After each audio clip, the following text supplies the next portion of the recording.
The young people that are coming up, they're now being educated, they're going to school, they desire a different opportunity within the country that they live in, and expect better from their leaders. I think they believe, now being in this interconnected world, that there's better opportunities that they could have. And so I do think there's a strong desire from a young population that's emerging to build and create something new for not just Uganda, across the continent. Ugandans empowering Ugandans. This is something that there's this self-perpetuating feedback loop that pushes Ugandans to want to do more. Bold visionaries, faithful disruptors. Some call them crazy, but they are called to create. Under His power, for His glory. The Faith-Driven Entrepreneur Podcast.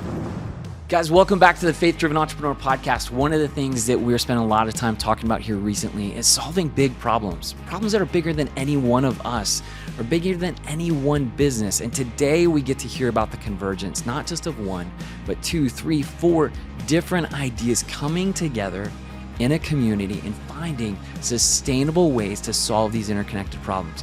You might be looking at this and saying, gosh, I'm just an entrepreneur on the other side of the world. I don't know how this connects, but trust me, there are so many skills, talents, abilities, investable assets that you've been given to say these can be leveraged for God's kingdom. So today we get to hear the story of what does it look like to re-risk, to step out, and to solve big problems together.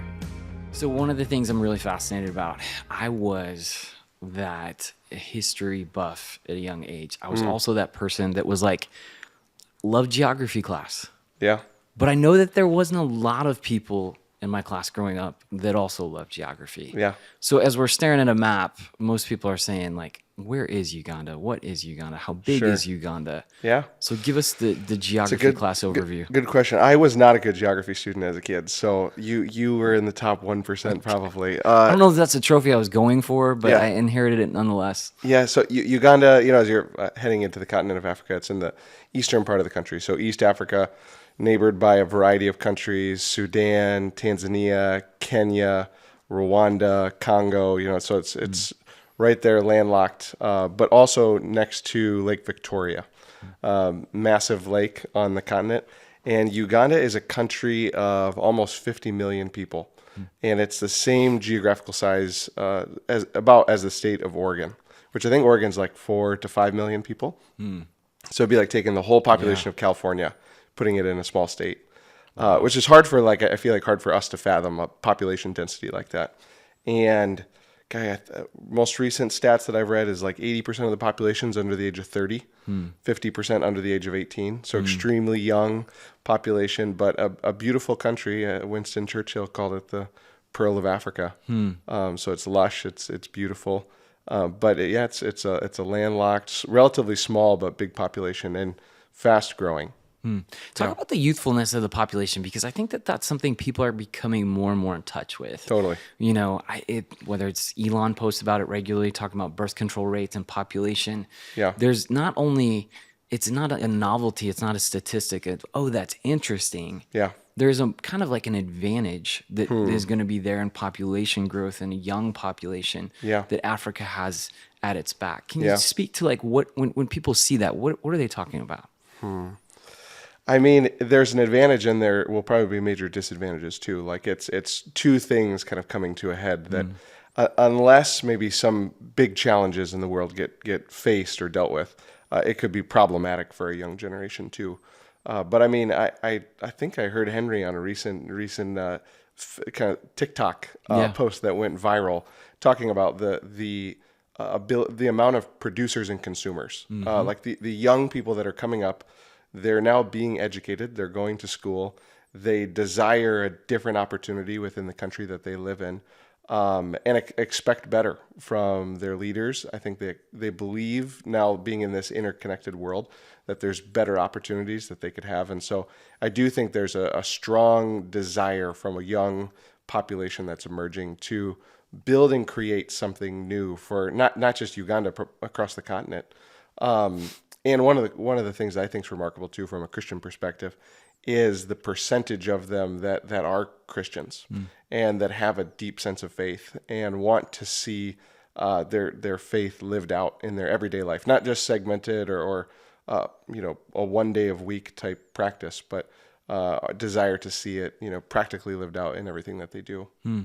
So one of the things that we're talking about here is just how do we help entrepreneurs, investors really solve big problems? And that's one of the things that we're passionate about, as we were talking about before, is this is a moment where entrepreneurs are taking a look inside their own business to say, how do I steward the time? How do I steward the talent, the treasure, what we've been given to make an impact with the people that I'm with? Yeah. But it's also one of those moments where the hero, if you will, and that may sound too audacious or braggadocious to think about it, but the hero that the world is oftentimes turning to is the problem solver, the entrepreneur, to say, what does it look like to solve some of these big problems? We can't leave it up to the celebrity cause, the big government agenda, or whatever it might be, but really to say there's entrepreneurs here that are trying to search for some of these solutions to big, big problems. Yeah. And so what is the big problem that, as you guys were spending time there, that you saw that stood out to you, and how are you guys going about solving it? That's good.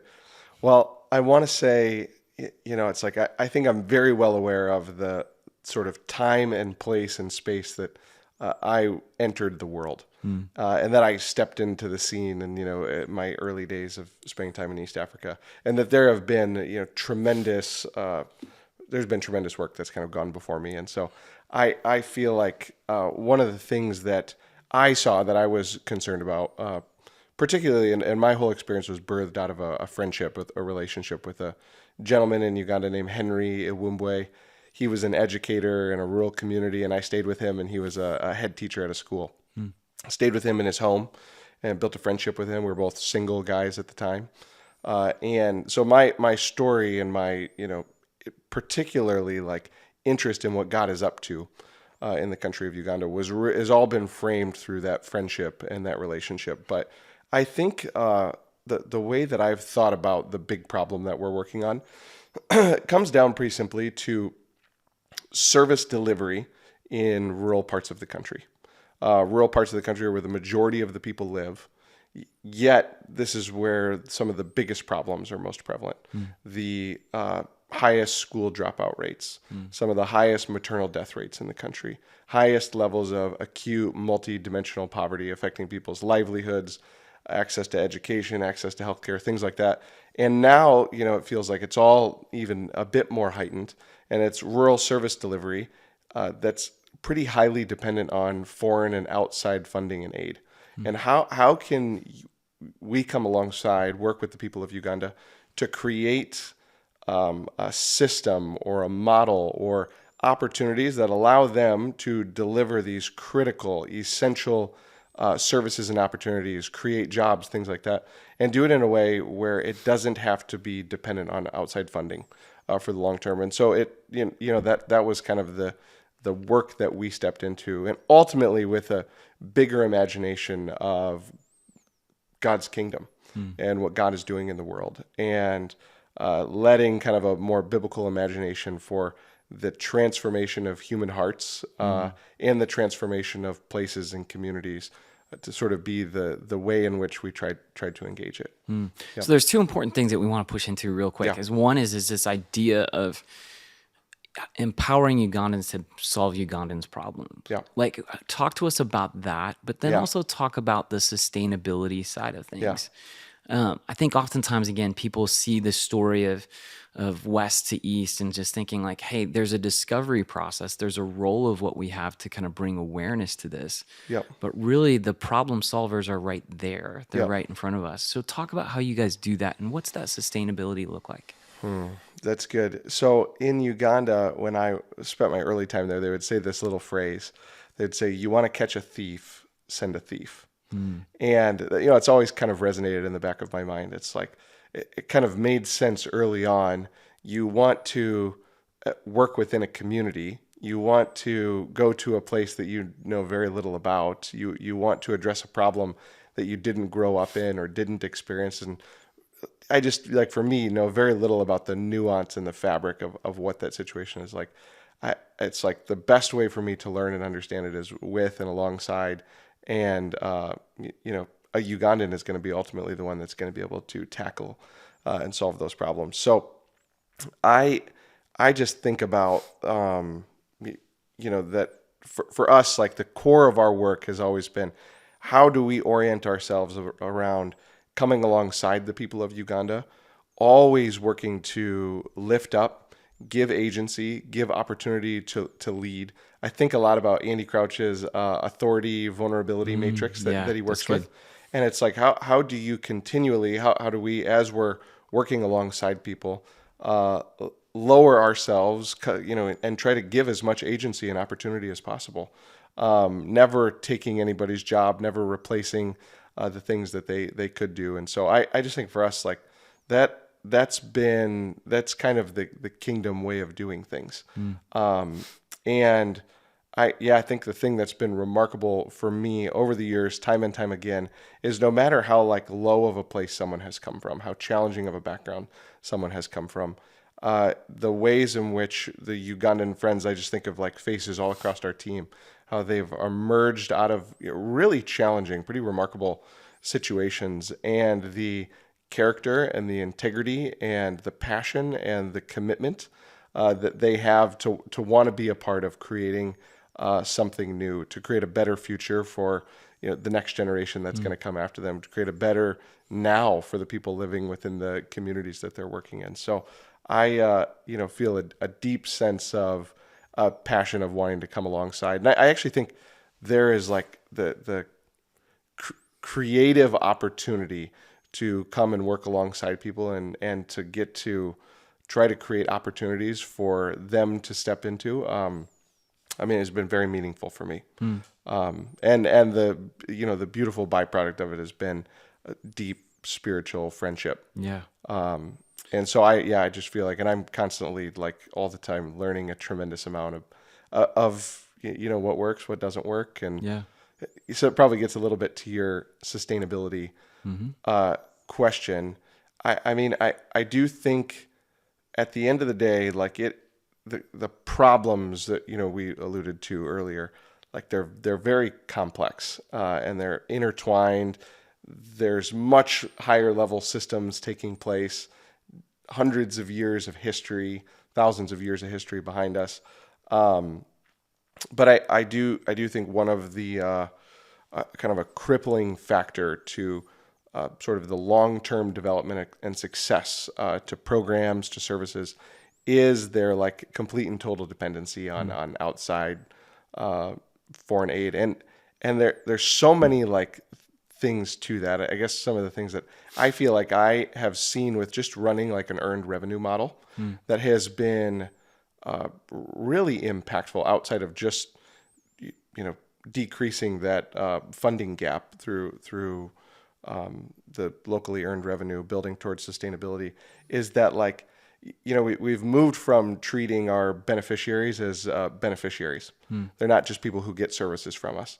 They are customers who have a voice, who can tell us whether, like, out of their money that they are able to spend, if we are providing enough value in their community, if their fellow Ugandan is doing a good enough job, that they want to spend their money on that product, that service, those school fees. And if we're not, they're gonna walk away. That's such a big thing, right? Because it sounds small, just like the naming of it, but really it's just a fundamental shift in the relationship. Yes. And it's the 360 feedback that most philanthropic solutions don't really have. And so I love that just kind of change.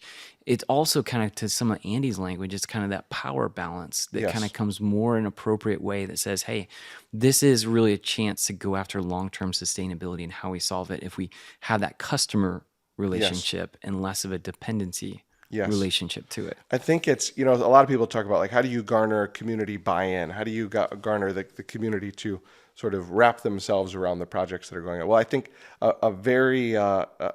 one very, very simple way is that they're the ones paying for it. Yeah. And if they're paying for it, they're automatically going to be bought in. And if they're, if a teacher is doing a bad job in a classroom and their kid comes home and tells the parent about that, they're going to come back to the school and they're going to complain about the teacher not providing the exceptional or quality standard that they had agreed to in that transaction. And so I think that built-in accountability and feedback loop has been something that is incredibly dignifying, not just for the beneficiary, but for the service provider, for our Ugandan team to constantly be thinking about how can we offer something better. And I know that sometimes competition in maybe Christian world can have a negative connotation to it, but I think that there's some beautiful things that come from healthy competition. When seeing other people starting new things, then and like, oh wow, they're doing that better, they're doing that more innovatively. It excites our team to think about, oh, I think we could do a better, more innovative solution. I think we could provide better quality, better value to our customers. And I think that is incredibly exciting, like dignifying, tapping into what it means to be a creator made in God's image. So our Uganda team no longer feels like they're just like workers in a big organization. Yeah. This is I think getting back to your early point, Ugandans empowering Ugandans. This is something that there's this self-perpetuating feedback loop that pushes Ugandans to want to do more for their people. More and more pastors are realizing the church can be a launching pad, equipping entrepreneurs to build redemptively and make a real difference. We've made it simple to serve the entrepreneurs in your church and your city. No cost, no catch. Get access to a ready-to-go video series, templates, and tools to host an 8-week foundation group right in your church. Just register with us, and we'll even direct local entrepreneurs to your community. We're building a network of 250 partnering churches across the country, each one featured as a go-to hub for faith-driven entrepreneurs in the area. Want to join the movement? All it takes is a 10-minute call with our team. Visit the link below to get started.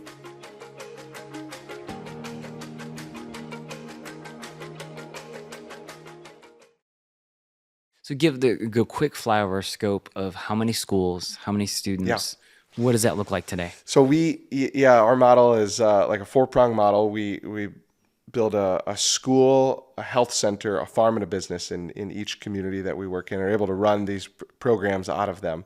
But we've built 7 locations. We're working on an 8th, hopefully acquiring land on a 9th soon, but have about 420 full-time Ugandan staff now here in 2025. A little less than 4,000 kids enrolled at our school campuses in those communities.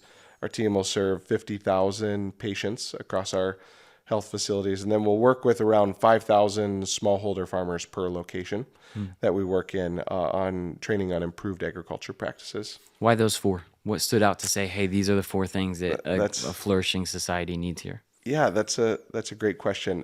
So like our beginning was very humble, very grassroots, and I wouldn't say like our model's the silver bullet or anything like that. But what kind of grew out of it was just you start to work within a community, you begin to see the interconnected challenges that people face. Whether it's you start out wanting to sponsor one kid to go to school, and honestly, I had a relationship with one kid. He's about to graduate from one of our schools, which is pretty cool. But you begin to see like his grandmother that he was living with was a smallholder farmer and had very little educational background on how to improve her techniques, her inputs that she's using on her small little acreage.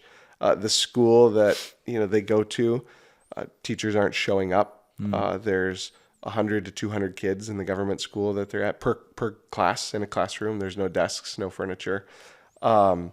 And then when they get sick, they got to go, 15, 25 kilometers with no vehicle to go get treated at a hospital. So likely they're just going to self-treat. And then I'd say one of the big questions that everybody asks is like, with all these young people, what are they going to do? Yeah. What are they going to do for work?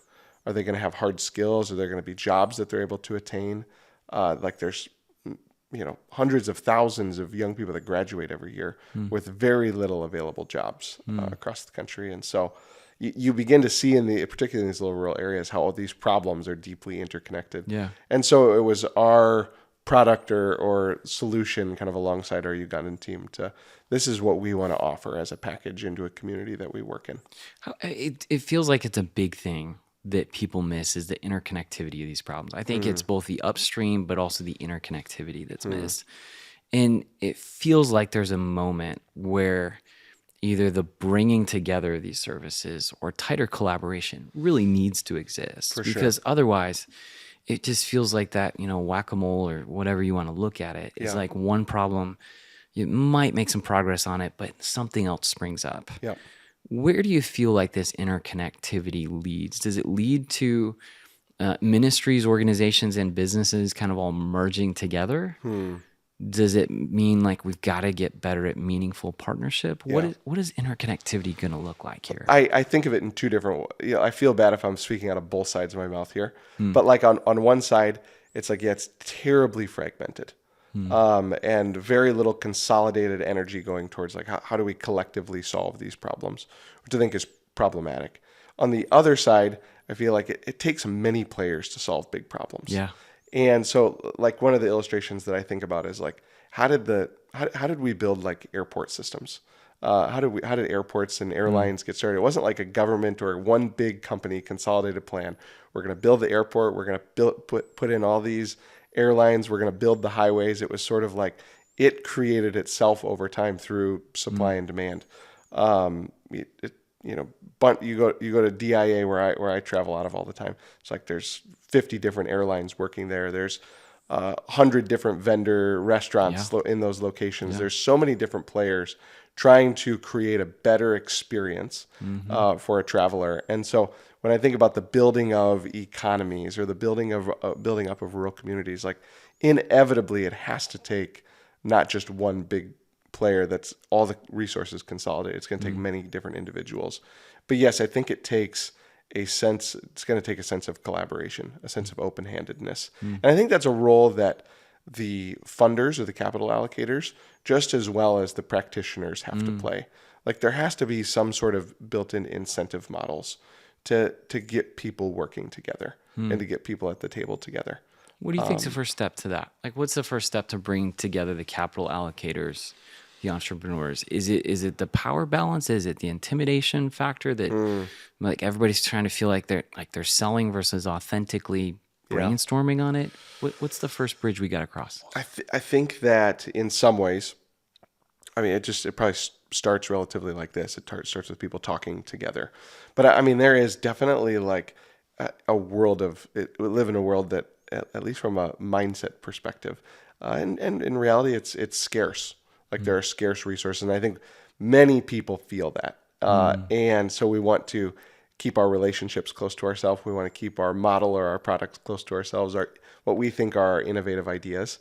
And so I do think there has to be like, it does start somewhat from within, like a larger, abundant mindset of like understanding the God that we serve. How much actual resources are out there? How many opportunities there would be, multiplication opportunities would be if we would come together, work together, talk together. But then practically, sometimes it's hard to align teams and organizations and strategic plans and models. And so I do think that like creating space for collaboration, relationships, friendships, there are probably not enough stories being told about how that's being done. Yeah. I just think about, I was in Atlanta a couple weeks ago, and I showed up. There's a gentleman I'm rooming with here at Praxis. His name's Justin Miller. And at his offices, I mean, there was like 15 amazing organizations that were there. Plant with a Purpose, Hope International, Compassion International, Untold. And Brian Fickert was there. And they were all talking together about how do we measure spiritual metrics more meaningfully. And, I think that's super exciting. Yeah. I think that's really cool to see God's people kind of laying down our organizational identities, understanding like we're after altogether big problems that our resources alone are not going to be able to solve, that maybe our organizations alone are not going to be able to solve. And it's going to take all of us working together. So I think bring, a place like Praxis where, and like what you guys are doing, like where you're bringing thought leaders, you're bringing funders, you're bringing entrepreneurs together, and you're saying like, you're giving a different imagination for the fact that, hey, resources are like, actually maybe scarce factually, but in all reality, like in God's kingdom, as we come together, that is not the case. Yeah. There's so much out there. Yeah. I think there's also the perspective of it feels like there's always the problems are so big that there's always going to be need for something more. And yet, Yes. if you would look at where the church stands today, I would I dare to say it's probably the most resourced, most Yeah. equipped, most technologically advanced. There's so Yeah. many things that we have now Yeah. that we've never had at our disposal. Now, it doesn't mean that the villains and the giants that we're up against haven't also gotten bigger. Yeah. But there is a moment, as you said, is like, hey, there's some pretty powerful resources here. Yeah. What does it look like to bring that to bear? I want you to double click on Praxis. Okay. Huge fans, obviously, Yeah. Dave, Andy, and the whole team and just everything of what's happening here. Yeah. What did you get from going through the program? What was the big things that you took away that if you have somebody listening to this and they're saying, man, I'm thinking about applying. Yeah. What was it for you? That's really good. Because there's a lot. And I think Praxis does a very good job in balancing the, let's call it the venture building world and what we create and what we make, as well as who we are and our souls as people, as leaders of ventures. And so I just think, like, even my experience going through the cohort, probably not what I expected. Like, I felt like everybody double clicked on me of like my heart, my soul, my struggles from my past, my family of origin, coming from a divorced family and the brokenness that was in that, to my marriage and who am I as a husband, and how do we pursue longevity in this work? And it's probably not a topic that we talked about a ton here, but I just think like time in the game is going to be such a big deal for entrepreneurs, for investors, for problem solvers. It's going to take like, we have to have a longer time horizon when we think about tackling these big issues.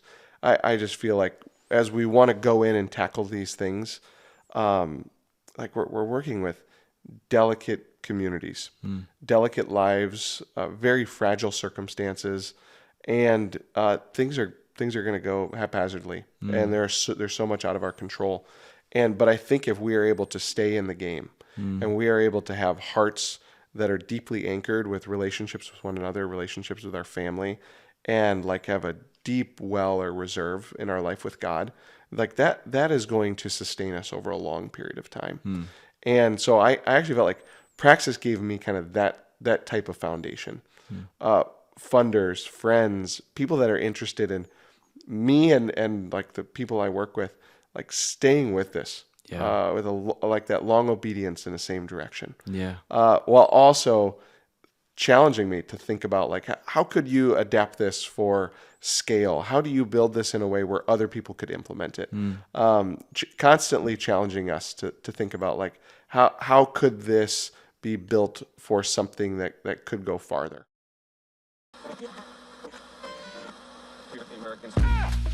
Entrepreneurship can be a lonely journey. The weight of leadership, heavy. You've been called to create impact through your business. But here's the truth. Isolation kills vision. Comfort destroys calling. That's why Faith Driven Entrepreneur created our foundation groups. Join 10 fellow entrepreneurs who truly understand your path just for 1 hour a week for 8 weeks. Online or in person. Together you'll explore God's purpose for your business through practical, purposeful discussions with others who really get it. Don't journey alone. Your calling is too important. Visit faithdrivenentrepreneur.org and join a group today. That's faithdrivenentrepreneur.org. And so constantly being refined in a community like this as to what the possibilities are, what the end game could look like.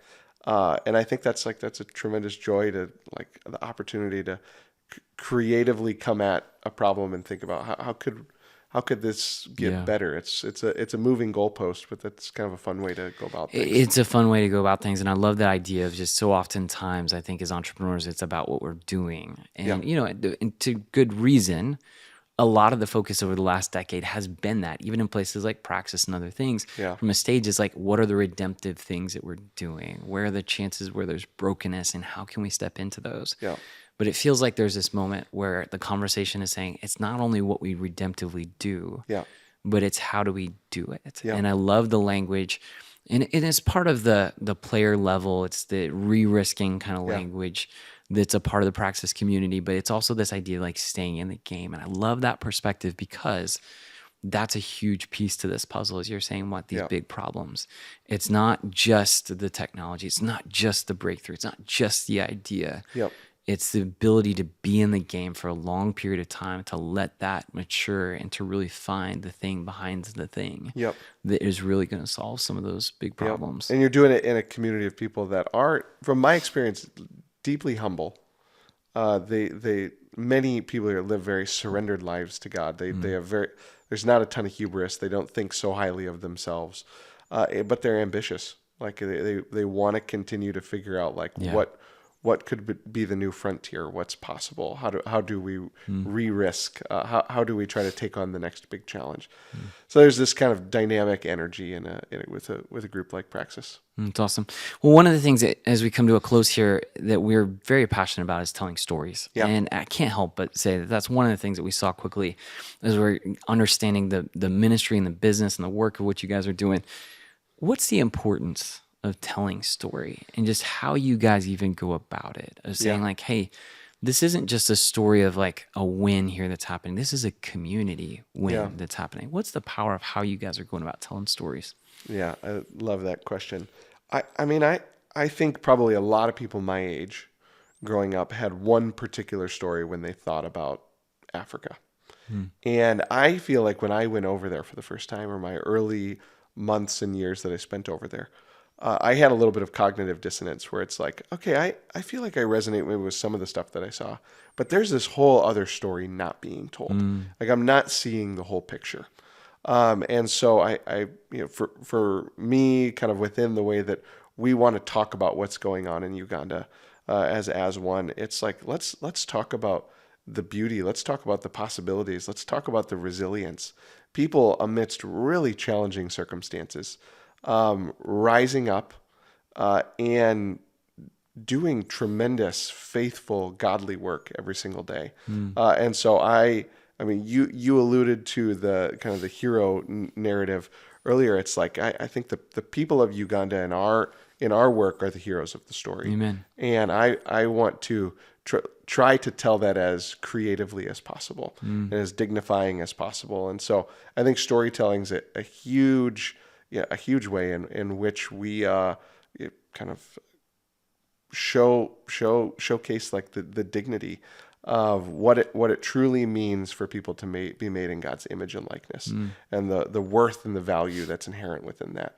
And so I think that's our goal with our storytelling is like, it might be like this, but we think that actually there's more going on underneath the surface, and there's so much possibility. Yeah. Because I think that's what we do as Christians. It's the Leslie Newbegin quote. I'm neither a pessimist or an optimist, but Jesus Christ rose from the dead. It's like we approach every single day with tremendous hope about what could be possible. So good. There's so much bad stories that are being told, so many bad narratives, and like the cost of that is real. I mean, when you talk about, it's something Ndidi and I have been talking about recently on another podcast, is just like, it is a real thing that bad storytelling has been told, not just about just how the solution happens, but just like what's there. And it prevents other people from stepping in. It increases the cost of capital because people think there's other layers of risk that may or may not be there. Yeah. Like there's different ways that factors into the conversation. But I love the language that you're using about this idea of like, how do we make sure that we're behind the scenes? We're the supporting actor. That really the hero of this story is people in their own communities solving problems right there in front of them that they know best in that. But that partnership, as you said, it's just a beautiful thing when you can have that appreciation and there isn't that imbalance of power, but like this mutual respect of saying, hey, how do we roll up our sleeves and solve these problems together? Yeah, I can't remember the quote exactly. I think Desmond Tutu says something along the lines of like, words don't just describe reality, but they create reality. And so it's like the things that we talk about there, as much as they are descriptive, they're also aspirational. Yeah. It's like, this is the world that we want to create too. This is the way that we see things and how they could be. And so I think storytelling does that in a remarkable way also. We're not just trying to tell what's actually happening. We're also trying to say, and we think there's more of this that could happen. And we want to be more like this too. Best way for people to check out those stories? Our website, asoneafrica.org. Yeah, would love people to check it out. And it's been a meaningful work. 10 years since I was living in my mom's basement and filed our 501c3 paperwork, and before I went off to graduate school. And so it's yeah, it's been a labor of love, and excited to see where the future takes us. Amen. Well, Yep. great to be with you. Wonderful. Well, friends, if you're listening to this and you're asking a bunch of questions of like, where do I start? How do I get involved? There's so many different ways. For one, just to hear what God is doing across the continent of Africa, hearing the stories, as we just talked about on the website, or it's other faith-driven entrepreneur stories that you might find on the YouTube channel of people that are getting out there and doing big things. And the beautiful side of this is the interconnectivity of solving some of these problems. And it's something we're thinking a lot about, is what does it look like to bring builders, investors, and givers all to the table to say, what are some of the pressing problems of our time, and how do we step into this with humility and yet ambition to say, we can do something about this together. Another thing to check out is the Solving the World's Greatest Problems website. And if you haven't seen that, that's a great chance to say, how do I take some of these big issues that are complex and make them accessible? Whether that's a short story, a podcast, there's ways that you can discover what's the problem that you feel called to. What is the place where your family might invest or give differently to things?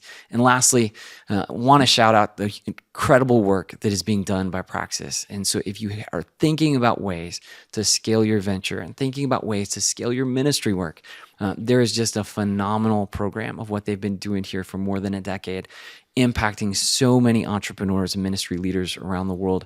Encourage you to check that out, apply, find people that can travel this journey with you. Don't go through it alone. Always great to be with you. We look forward to seeing you guys on the next episode. Come for content, stay for community. Join a faith-driven entrepreneur group online or in person. No cost, no catch. Visit faithdrivenentrepreneur.org. That's faithdrivenentrepreneur.org.